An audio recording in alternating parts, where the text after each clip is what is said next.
మానస సరోవర్ యాత్ర ప్లాన్ చేస్తున్నారా? నమ్మకంగా సేఫ్ గా మీ కలల మానస సరోవర్ యాత్రని ట్రావెల్ టర్న్స్ తో నిజం చేసుకోండి. మరిన్ని వివరాలకు ఈ నెంబర్కు కాల్ చేయండి.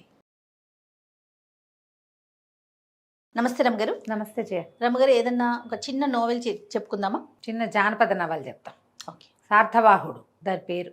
సార్థవాహుడు అంటే ఈ మనం ప్రయాణాలు చేసేవాళ్ళు కదా పూర్వం, వ్యాపారస్తులు వీళ్ళంతా కలిసి ఆ ప్రయాణాల్లో ఈ ఎక్కడికైనా వెళ్ళి వేరే చోటకి వెళ్ళి వ్యాపారాలు చేసేటప్పుడు ఒక బిడారులాగా వెళ్ళేది కదా, దాన్ని తీసుకెళ్లేవాడిని సార్థవాహుడు అంటారు. సార్థులు అంటే డబ్బు కానీ వస్తువు కానీ పట్టుకెళ్ళేవాళ్ళు, వాళ్ళని తీసుకెళ్ళేవాడు సేఫ్గా. అదొక వృత్తిగా కూడా ఉండేది ఇదివరకు. రత్నపురి రాజ్యంలో ఒక పెద్ద చాటింపు వేశారు. రేపు ఉదయం ఇక్కడి నుంచి అదే కొద్ది రోజుల్లో 3-4 రోజుల తర్వాత ఒక బిడారు వెళ్తోంది వ్యాపారస్తులది. మణిగుప్తుడనే సార్థవాహుడు దీని యాజమాన్యం వహిస్తున్నాడు. అతనితో కలిసి ప్రయాణం చేయదలుచుకున్న వాళ్ళు ఎవరైనా సరే తమ తమ పేర్లు అవన్నీ కూడా ఇక్కడ రిజిస్టర్ చేసుకోండి అని చెప్పి రాజ్యంలో చాటింపేశారు. ఈసారి బిడారుతో వెళ్ళేవాడు. ఇంతకుముందు కూడా 3-4 సార్లు వెళ్ళాడు. మణిగుప్తుడని ఒక యువకుడు, చాలా బలశాలి, బాగా అద్భుతంగా కత్తి యుద్ధము అవి చేసేవాడు. తర్వాత ఏమో అతను స్వార్థపరుడు కాదు, చాలా మంచి పేరుంది. ఎవరో వ్యాపారస్తుల కుమారుడుగా ఉండేవాడు. వాళ్ళు లేరు, ఈ అబ్బాయి ఈ పని చేస్తాడనమాట. కొన్ని బళ్ళు, సుశిక్షితులైన కొంతమంది సైనికులు, వాళ్లతోటి కలిసి ఈ బిడారుని నడుపుతాడు అతను. ఊళ్ళో ఉన్న వ్యాపారస్తులందరూ పై ఊళ్ళల్లో ఒక 9 ఊళ్ళ దాకా వెళ్తుంది అది. ఈ మధ్యలో చిట్టడవులు అడవులు అవన్నీ ఉంటాయి కదా. ఈ సార్థవాహుడు ఎవరైతే తీసుకెళ్తాడో వీళ్ళకి ఆ అడవుల ఆనుపాను తెలిసి ఉండాలి, ఎక్కడెక్కడ నీళ్లు దొరుకుతాయో తెలిసి ఉండాలి. ఈ కర్వ్ ఇప్పుడు చూడు, మనం ఎక్కడైనా రోడ్డు మీద వెళ్తుంటే ఆ యాక్సిడెంట్ జోను గోస్లో అని రాసి ఉంటుంది. అది ఎట్లా తెలుసు వాళ్ళకి? అక్కడ ట్రై చేయటం వల్ల. వీళ్ళకి అది తెలిసి ఉండాలి, ఎక్కడ జంతువులు ఉంటాయి, ఎక్కడ జంతువులు ఉండవు, ఎక్కడ అడవి, ఏ సమయానికి ఎంత వేగంతో వెళ్తే మనం ఆ సమయానికి అక్కడ చేరగలుగుతాము, మధ్యదారిలో ఎక్కడైనా భోజన సదుపాయం ఉందా, ఈ బిడారు విడవడానికి వీలుగా ఎక్కడుంది, జంతువులు లేని ప్రదేశము, నీళ్లు ఉండాలి, చెట్లు ఉండాలి, చకచకా నడవాలంటే ఎన్ని గంటలు, ఎంత సమయం, ఇలాంటి అవగాహన బాగా పుష్కలంగా ఉన్నవాడే ఈ పని చేయగలడు. ఈ మణిగుప్తుడు చిన్నప్పటి నుంచి అట్లా తిరిగినవాడు, అందుకని అతనికి బాగా తెలుసు. అతనితో ఉన్న వాళ్ళందరూ కూడా అతనిలాగానే మంచి వీరోచితమైన విద్యలు వచ్చిన వాళ్ళే ఉన్నారు. అందరికీ జీతాలు వస్తాయి. అతనివి కొన్ని బళ్ళు ఉంటాయి. ఈ బిడార్లో చేరదలుచుకున్న వాళ్ళు కూడా తమ తమ బళ్ళని దాంతో కలిపేసుకోవచ్చు. ఆ బళ్ళల్లో జనాలు తమ సామాన్లు వేసి పక్క ఊళ్ళకి పంపటం, పిల్లల్ని కాపురాలకి పంపేవాళ్ళు, తర్వాత నాట్యాలు అవి చేయటానికి వేరే వేరే ఊళ్ళలో నాట్య ప్రదర్శనలకు వెళ్తారు. వాళ్ళు కూడా సేఫ్టీ కోసం ఈ బిడారుతోటే వెళ్తారు. అటు వాళ్ళ 3 బళ్ళు, వాళ్ళందరూ భోజనాలు వంటలు మొత్తం సామూహికంగా జరుగుతాయి. ఇవి మధ్యలో ఇందులో బ్రాహ్మణులు ఎవరైనా ఉంటే వాళ్ళకు ఒక సెపరేట్ పద్ధతి ఉంటుంది. మిగిలిన వాళ్ళంతా కలిసి వండుకుని తింటారు. ఈ వండడానికి కూడా వండేందుకు మనుషులు వేరు, భోజనానికి ఏర్పాటు వేరు. ఇప్పుడు మనం ట్రావెల్స్ వాళ్ళు చేయట్లా, అవునండి, కంట్రీ కార్తో ట్రైన్లలో అలాగా పద్ధతి ప్రకారం జరుగుతుందన్నమాట. అయితే ఏ రోజైతే ఈ బిడారు బయలుదేరుతుందని చెప్పారో ఆ ముందు రోజు రాత్రి ఈ రాజ్యంలో రత్నగిరి రాజ్య యువరాణి మాధవసేన, ఆవిడనెవరో అపహరించారని ఒక వార్త వచ్చింది బయటికి. రాజ్యం అంతా అల్లకల్లోలంగా ఉంది. రాజు వాళ్ళ వ్యవహారం వాళ్ళదే, వీళ్ళ వ్యవహారం వీళ్ళదే. వ్యాపారస్తులు ఎవరి దారిని వాళ్ళు అందరూ వచ్చేసి బిడారు ఎక్కడి నుంచి మొదలవుతుందో అక్కడికి బళ్ళు వచ్చేసినాయి. మొత్తం ఒక 60-70 బళ్ళు, కొన్ని చిన్నవి కొన్ని పెద్దవి, అన్నీ ఎడ్ల బళ్ళు. తర్వాత వీటితో పాటు కాల్బంట్లు నడిచేవాళ్ళు కొంతమంది, గుర్రాల మీద వీళ్ళు సాయుధ భటులు ఉన్నారు కదా, దీంతో పాటు వీళ్ళంతా గుర్రాలతోటి తయారయ్యారు. ముహూర్తం ప్రకారం తెల్లవారుజామున కొబ్బరికాయ కొట్టుకుని గుమ్మడికాయ దిగదొడుచుకుని వీళ్ళు బయలుదేరి వెళ్ళిపోయారు. మాధవసేన అపహరించబడింది అని ఊళ్ళోకి తెలిసిపోయింది. వీళ్ళల్లో కొంతమంది పూర్వ సైనికులు కూడా ఉన్నారు, 2-3 సీనియర్ సైనికులు ఉన్నారు వీళ్ళ గుంపులో. వాళ్ళకి తెలిసింది యువరాణి అపహరించబడిందని. ఆ వేగులంతా తిరుగుతున్నారని. వీళ్ళ పని వీళ్ళదే. మామూలుగా ఇక్కడ ఏవో జరుగుతూ ఉంటాయి, కానీ ఎవరి దారిని వాళ్ళు రైళ్ళు ఎక్కేవాళ్ళు, ప్రయాణాల వాళ్ళు వెళ్తూనే ఉంటారు కదా. వీళ్ళు బయలుదేరి వెళ్ళడం మొదలుపెట్టారు. రకరకాల ప్లేస్, ఈ ఊరు దాటేసరికల్లా ఇక పొద్దున్నే బయలుదేరారు కదా. మధ్యాహ్నం భోజనాల వేళకి ఒక చోట ఎండ తక్కువగా ఉండి చెట్లు ఎక్కువగా ఉన్న చోట చేరారు. మొదటి రోజు తెచ్చుకున్న భోజనాలు చేసేసారు ఎవరి వాళ్ళే. కొంతమంది వాళ్ళే తెచ్చుకున్న వాళ్ళు ఉంటారు. వీళ్ళు ఎలాగో పని, వీళ్ళు ఉన్నారు కదా సైనికులు, వీళ్ళకి భోజనం కావాలిగా. వీళ్ళ భోజనం ఏర్పాట్లు అవి జరుగుతున్నాయి. వీళ్ళు ఎలా చేస్తారంటే ఈ బళ్ళు ఇంట్లో గుండ్రంగా ఆపి జనమంతా మధ్యలో ఉంటారు. సైనికులు బండికి అవతల వైపు బయట వైపున ఒక లైన్ లాగా సైనికులు ఉంటారు. గబుక్కున జంతువులు వచ్చినా ఎవరైనా వచ్చినా తర్వాత ప్రతిసారి వీళ్ళు ముందెళ్తుంటే 2 లేదా 4 గుర్రాలు బాగా స్పీడ్గా ముందుకెళ్ళిపోతాయి. బళ్ళు స్లోగా నడుస్తాయి కదా, బండితో పాటు నడిచే కాల్బంట్లు ఉంటారు, బండితో పాటు నడిచే బళ్ళతో పాటు నడిచే గుర్రాలు ఉంటాయి. ఒక 4 గుర్రాలు ముందెళ్ళిపోతాయి. వెళ్ళిపోయి ముందు పరిస్థితి ఏమిటో చూస్తారనమాట. అక్కడేవో జంతువుల ఆనుపానులు కనపడుతున్నాయి, అక్కడెక్కడో పరిస్థితి బాగుండలేదు, ఇలాంటివి చెప్తారు. వచ్చి ఇద్దరు ముందుంటారు, ఇద్దరు మళ్ళీ వెనక్కి వస్తారు. ఆ తిరుగుడికి వాళ్ళకి జీతాలు కూడా ఎక్కువ. తేప మారతాయి ట్రిప్పులు. ఒక 4 ముందు వెళ్తారు, తర్వాత ఆ 4 ఆగితే ఇంకో 4 వెళ్తారు, అట్లా చేస్తారనమాట. ఈ ఒక్కొక్కటి ముందున్న మజిలీలో ఎలాంటి పరిస్థితులు ఉన్నాయో చూసొస్తున్నారు. మధ్యాహ్నం భోజనాలు చేశారు, రాత్రికి సేఫ్గా దాటేశారు. ఇవి దాటుకుంటూ వెళ్ళారు. ఈ మణిగుప్తుడు గుర్రంతో ఒకసారి చుట్టూ అంతా చూసుకోవటం, ఒకసారి ముందుకు పరిగెత్తుకుని వెళ్ళటం, మళ్ళీ వెనక్కి రావటం, అట్లా ముందుకి వెనక్కి వస్తూ మధ్యలో ఎవరో చిన్నపిల్లల వాళ్ళు ఉంటే వాళ్ళల్లో పిల్లలు ఇద్దరు ఏడుస్తుంటే వాళ్ళని కాసేపు గుర్రం మీద కూర్చోబెట్టుకుని తిప్పి చల్లగాలికి పిల్లలు ఏడుస్తుంటే అదే అలా ఒక జోల్లాగా వేసి ఆ జోల్లో పిల్లాన్ని వేస్తే వాడు ఊగుతూ నిద్రపోతాడు. బండిలో ఇట్లా మూసుంటుంది, ఊపిరాటలేదు, గుర్రం మీద గాలేసి పడుకుంటాడు చంటివాడు. అట్లా కూడా చేస్తూ ఒక్కొక్కళ్ళని అందరినీ కనుక్కుంటూ తీసుకెళ్తున్నాడు. 2-3 రోజులు గడిచినాయి. మొత్తం ఇది ఇంచుమించుగా ఒక 7 రోజులు యాత్ర. 7వ రోజుకి వీళ్ళు చేరిపోయారు. ఈ మధ్యలో అప్పట్లో అన్నట ఈ దారుల్లో ఇప్పుడు మనకి దేవాలయాలు ఎట్లా ఆంజనేయ స్వామి గుళ్ళు అవి కనపడుతున్నాయి, ఈ యాత్రికుల సంరక్షణార్థము కొన్ని దేవాలయాలు కొన్ని సత్రాలు నిర్మించబడి ఉండేవిట. ఈ తర్వాత మాణిభద్రుడు అనేటువంటి ఒక యక్షుడు యాత్రికులకి రక్ష. ఆ మాణిభద్రుడి దేవాలయాలు ఉంటాయి. అది ఎట్లా ఉంటుందంటే ఒక గూడు లాంటిది ఉండి ముందుకు ఒక వరండా లాంటిది ఉంటుంది. ఓ 4 మనుషులైతే ఆ గట్టు మీద పడుకోవచ్చు కూడా. ఆ ప్రాంతాల్లో తిరిగే వాళ్ళు ఏ రోజుకు ఆ రోజు వచ్చేవాళ్ళు అక్కడ దీపం పెడతారు. సాయంకాలం 2 కాగడాలు వెలిగిస్తారు ఈ దేవాలయాల దగ్గర. మాణిభద్రుడు ఈ దాటడం కూడా ఒక గుడి దాటామంటే కొంత దూరం వచ్చేసినట్టు గుర్తు. మామూలు వాళ్ళకి ఏం తెలియవు కదా, మనం ఇక్కడి నుంచి అక్కడికి వెళ్ళే లోపల ఒక 5 గుళ్ళు రావాలి, 5 ఆలయాలు. 4 వచ్చినాయంటే ఇంకొకటి ఎక్కువ దూరం లేదు, మనం కిలోమీటర్లు చూసుకుంటున్నాగా అట్లా చూసుకుంటారు. ఈ దారిలో ఉన్న సత్రాల్లో కూడా కొన్నిసార్లు భోజనం చేశారు, వెళ్ళిపోయారు. జనాల్ని దింపేశారు వీళ్ళు. ఒక్కరోజు రెస్ట్ తీసుకున్నారు. ఇప్పటికి 7 రోజులు గడిచింది బయలుదేరి. తిరిగి మళ్ళీ బయలుదేరారు. అట్నుంచి వచ్చేటప్పుడు రిటర్న్ ట్రిప్ కదా. ఈ రిటర్న్ ట్రిప్లో ఆల్రెడీ వెళ్ళిన వాళ్ళే వస్తారన్న గ్యారంటీ లేదు, కొత్త వాళ్ళు ఉండొచ్చు. ఈ ఊళ్ళల్లో ముందు దిగబడిపోయిన వాళ్ళు, ముందు ట్రిప్పులో వచ్చిన వాళ్ళు ఉంటారు కదా, వాళ్ళు యాడ్ అవుతారు. యాడ్ అయ్యి మళ్ళీ వస్తున్నారు వెనక్కి.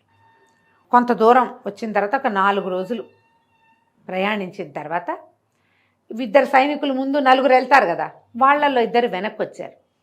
ప్రభు దారిలో ఒక చోట ఒక యువతి గొంతు వినపడింది మాకు, రక్షించండి అంటోంది. మనిషి అయితే కనపడలా, అదేమో చీకటి పడిపోయింది. వీళ్ళు రాత్రి 9-9:30 దాకా ప్రయాణిస్తారు. కొంచెం వెన్నెల కాలం దగ్గర పడింది కాబట్టి పర్వాలా, 9-9:30 10ంటికి ఇంకా చెయ్యరా, 9 గంటలకు ఎక్కడో చోట విడిచి భోజనాలు చేసేసి పడుకుంటారు. చీకటి పడిపోయింది కానీ వినపడింది 2 సార్లు 3 సార్లు. నేను ఒక్కడనే విన్నాను అనుకున్నా, తర్వాత వీళ్ళు కూడా విన్నారు. సరే ఇతను ఏమన్నాడు చూద్దాం అనుకున్నాడు. వీళ్ళు ఒక చోట 9 అయిపోతుంది, విడిశారు. ఎవరి దారిని వాళ్ళు వంటలు భోజనాలు చేస్తున్నారు. ఈ ముందు గుర్రాల మీద 2 వెళ్ళారు కదా, వాళ్ళిద్దరిలో ఒకడు వెనక్కి వచ్చాడు. ప్రభు అక్కడ వినపడుతుంది, పరిగెత్తారు. అక్కడికి పరిగెడితే దూరంగా వీళ్ళకి ఏం కనపడింది, ఒక చీర కదిలినట్టు తెలిసింది. తర్వాత వెనకాల 4 మగ మనుషులు పరిగెడుతున్నారు. ఈ మణిగుప్తుడు గబుక్కుని ఏం చేశాడు, వీళ్ళు చూస్తున్నారు, వీళ్ళకేం సంబంధం లేదు, వాళ్ళు ఎవరో తెలీదు. ఆ ముందు వెళ్ళినది యువతిగా అర్థమైంది మణిగుప్తుడికి. ఎవరైనా ఈ చుట్టుపక్కల పల్లెల్లో ఉన్న ఆడపిల్లని ఈ దౌర్భాగ్యులు రోడ్డు మీద వెళ్ళే వాళ్ళు ఎవరో, ఈ దారిలో వెళ్ళే వాళ్ళు ఎవరో, అడవుల్లో వాళ్ళు చెరబడుతున్నారేమోనని ఇతను ఇంకా వాళ్ళు రాకముందే పరిగెత్తుకుంటూ వాళ్ళ వెనకాల వెళ్ళిపోయాడు. ఇప్పుడు యజమాని వెళ్తుంటే వీళ్ళు వెనకాల ఎందుకు ఆగుతారు?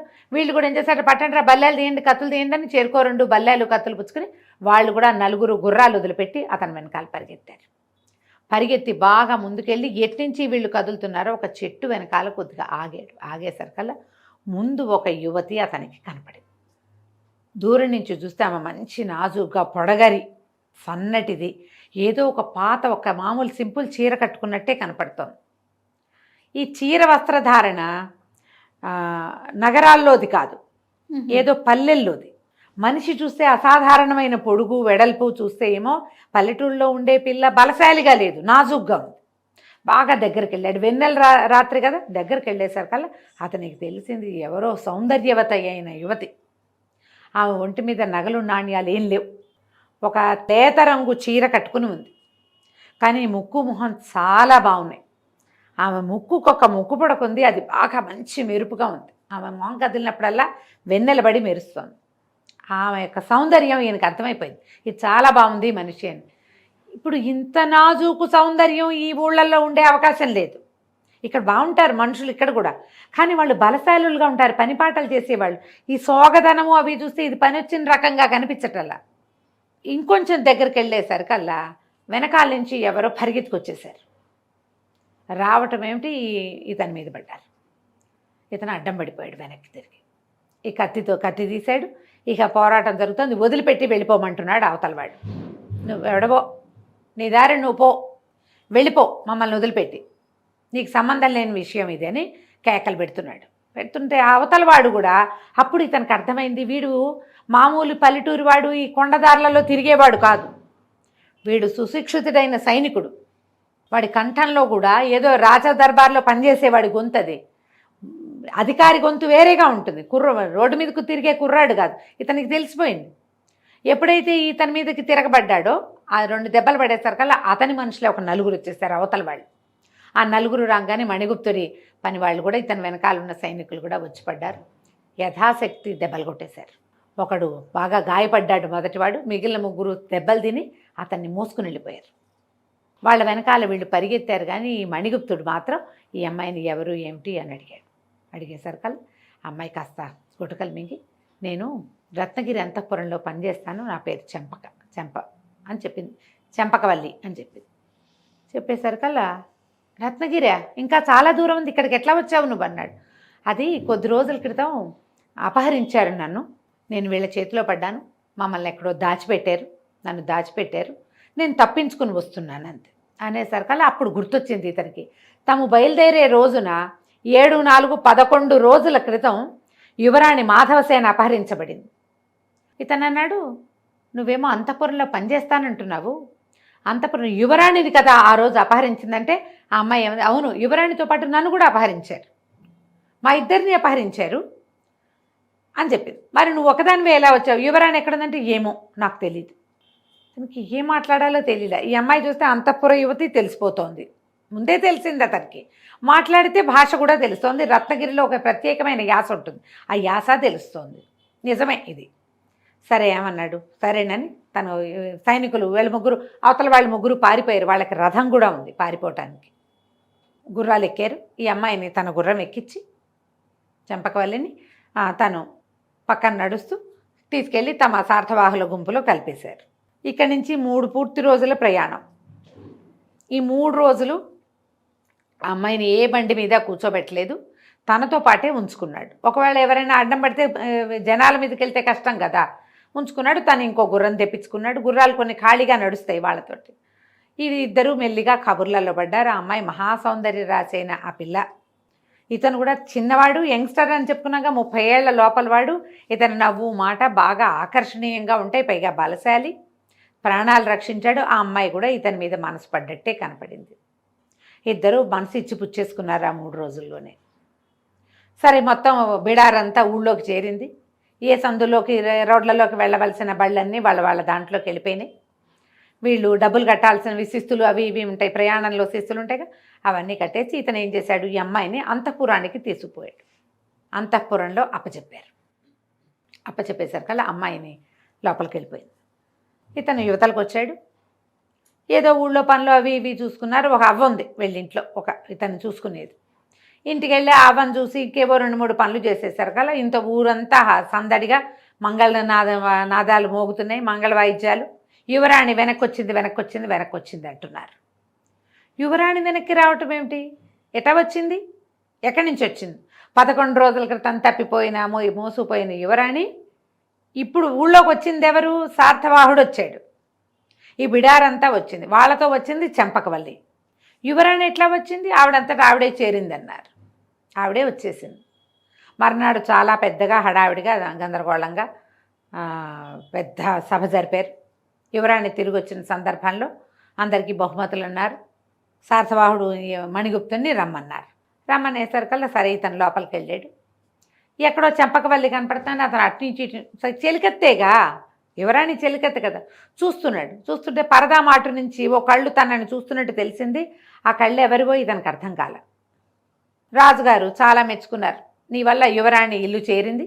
నువ్వు యువరాణిని తీసుకొచ్చినందుకు మణిగుప్తుడికి 1,00,000 వరహాలు బహుమతిగా ఇస్తున్నాము అని చెప్పేసరికి అతను నిర్ఘాంతపోయాడు. నేను తెచ్చింది యువరాణినే, చెంపకవల్లి అని చెప్పిందే నాకు అంత అబద్ధం ఎందుకు చెప్పాలో అతనికి అర్థం కాల. చాలా డల్ అయిపోయాడు. పైగా ఆ అమ్మాయి మీద మనసు పెట్టేసుకున్నాడు. ఏమనుకున్నాడు? నేనేదో సామాన్యుణ్ణి, ఆ అమ్మాయి కూడా సామాన్యంగా పనిచేసుకునేది, పెళ్లి చేసుకుందాం అనుకున్నాడు. ఏం చేయాలో తెలియలే. సరే వెళ్ళిపోతుంటే చెలికత్తే ఒక అమ్మాయి ఉత్తరం పట్టుకొచ్చి ఇచ్చింది. ఏమిటి? ఊరి చివర అక్కడ ఒక దేవాలయం ఉంటుంది, అంతఃపురాల బయట, అక్కడికి వచ్చి కలుసుకోమని ఉత్తరం. తనకి వెళ్ళాలో వద్దో అర్థం కాలేదు. అవమానంగా అనిపించింది. నాకు అప్పుడే చెప్పుండాలి కదా యువరాణి అని, ఎందుకు చెప్పలేదు అని. ఆ అంతఃపురంలో నుంచి ఆ దేవాలయానికి రావడానికి లోపల నుంచి ఒక దారి ఉంది.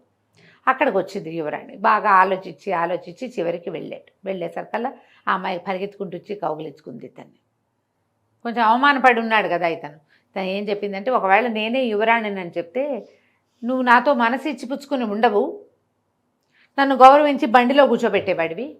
నాకేమో నువ్వు చూడగానే నచ్చావు. నా కోసం రాత్రిపూట ఎవ్వరూ చేయని సాహసం చేసావు. నన్ను ఎవరెత్తుపోయారో కూడా నాకు తెలీదు, వాళ్ళు ఎవరో కూడా తెలీదు, నేనెవరో నీకు తెలీదు. అయినా కూడా ఒక సమస్యలో ఉన్న స్త్రీని రక్షించడానికి అంత సాహసం చేసిన వాడు నాకు అలాంటి భర్త కావాలని కోరుకుంది. అందుకని నేను నా ఐడెంటిటీని దాచాను. అంతకంటే వేరే ఉద్దేశం ఏమీ లేదని పదే బతిమలాడింది అతను. ఇక రాత్రంతా కబుర్లు చెప్పుకున్నారు. తెల్లవారుజామున వెళ్ళిపోయింది. కానీ ఇతనికి ఇదంత తెలివిగల పని కాదనిపించేసింది మణిభద్రుడికి. యువరాణితో స్నేహం ఏమిటి? నేను ఒట్టి సార్థవాహుణ్ణి, ఇది ఒక ఉద్యోగం లాంటిది. యువరాణితో వివాహం అంటే రాజైపోవటం. మన లెవెల్ ఏంటి? ఇదేమిటి? రేపు ఏదైనా ప్రమాదం ముంచుకొస్తే శుభ్రంగా హాయిగా ఉంది జీవితం, సరదాగా ప్రతిరోజు కొత్త వాళ్ళని కలుస్తూ ప్రతిసారి ఎందుకు నాకు ఇదని అతన్ని చాలా నిశ్శబ్దంగా ఊరొదులు పెట్టి వెళ్ళిపోయాడు. అవ్వకు కూడా చెప్పకుండా బయట ఊరికి ఎక్కడికో వెళ్ళిపోయాడు. ఉత్తరాది వైపుకి ఊరికే యాత్రలు చేసుకోవడానికి అన్నట్టుగా వెళ్ళిపోయాడు. డబ్బులు చాలా ఇచ్చారుగా రాజుగారు, కొంత ధనం పుచ్చుకుని తన దారిని తను బయటికి వెళ్ళిపోయాడు. మర్నాడు మాధవసేన కబురు చేసింది కానీ ఇతను ఆ అమ్మాయికి దొరకలేదు. ఈ ప్రాంతం నుంచి వెళ్ళిపోయాడు. దీని తర్వాత ఏం జరిగిందో మనం రెండో భాగంలో చూద్దాం. తప్పకుండా రమగారు. నమస్తే. నమస్తే.